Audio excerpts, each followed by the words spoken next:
Hey guys, welcome to my channel, The Homestead Quest. My name's Amanda, and today we're going to be doing another hive inspection. So I'm very highly anticipating that it's going to be time to put on the second deep. It wasn't quite time last week. You want at least 6 frames of drawn out comb in your hive before you add your second deep, and at the same time you don't want to wait too long because then you don't want your hive to decide that it ran out of room and to make a new queen, and for that queen to take half of your hive and to swarm and to go somewhere else. So we're gonna go in there, see how far along they are on that, make sure that the queen is laying well, and we're just gonna check out and make sure everything's looking good. I'm also going to be feeding them in the inline feeder. They need some more sugar water. So come along with me today and we'll go check out the hive. All right, guys, so let's get into it. So as you can see, I wrote on there that I had some major foreshadowing going on. This video is a couple weeks old. I got sick and a lot has happened in between now and this video.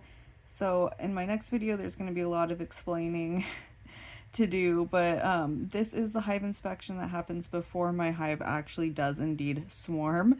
As you can see, there is a lot of bees in here. During this inspection, I'd say that my major mistake is that I wasn't shaking the frames to make sure there weren't queen cells. So the first couple frames I pull out are pretty empty. They're kind of working on drawing out comb. Typically, you want at least 6 frames drawn out before you add that second deep. So since they weren't, I didn't put that second deep on right away. But in this case, if I had seen the queen cells, it would have been a good idea to do that and to checker the frames, meaning putting some on the top deep and then having an empty frame next to, say, a drawn out frame like what you would see here, as long as you're not putting brood next to an empty frame, because you want to put brood next to a frame that has honey or sugar water stored. And then this frame here, super full of bees. I mean, the population of this hive and the health of this hive were just really good. Here I'm just removing some comb that they drew out on top of the frame. It's really good to remove wax in places that it's not supposed to be. There's some capped brood on this frame. If you look closer, there are eggs. So every frame I'm looking for the queen. Here's another frame full of bees, full of drawn out comb.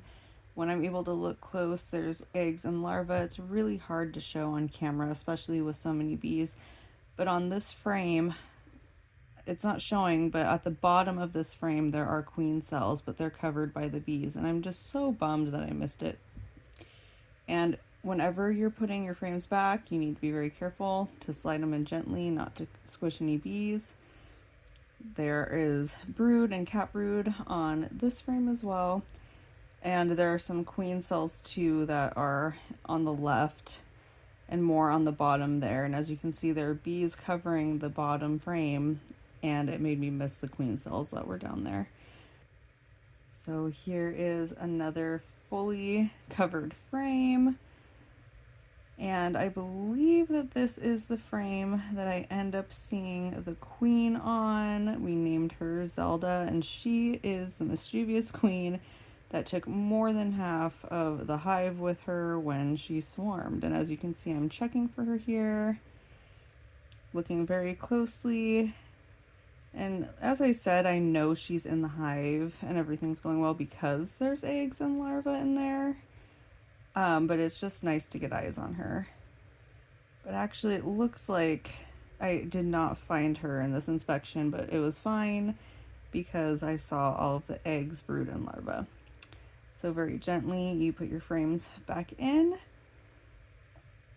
and I move out my little shelf here that you can store your frames on. It's a little metal like shelving, and then I do end up putting the second deep on, but unfortunately it was probably a week or two too late. And when you put a second deep on, you put your feeder on top, and then in going the new frames. And what I should have done is I should have put some of the drawn out comb frames full of bees, like on the top box, and have empty ones in between so that they would have felt more persuaded to start drawing out comb. And then as you can see, I put some more sugar water in their feeder, and then I tucked them in, and it was a good inspection. Alright guys, that's it for me today. I'm very happy that it was time to put that second deep on. Everything went really well and everything's looking really good, and I'm hoping to get a good amount of honey by the end of the season. So I hope you had fun and learned something while you watched today. Welcome to my channel and welcome to the quest. Thanks again for watching. Bye.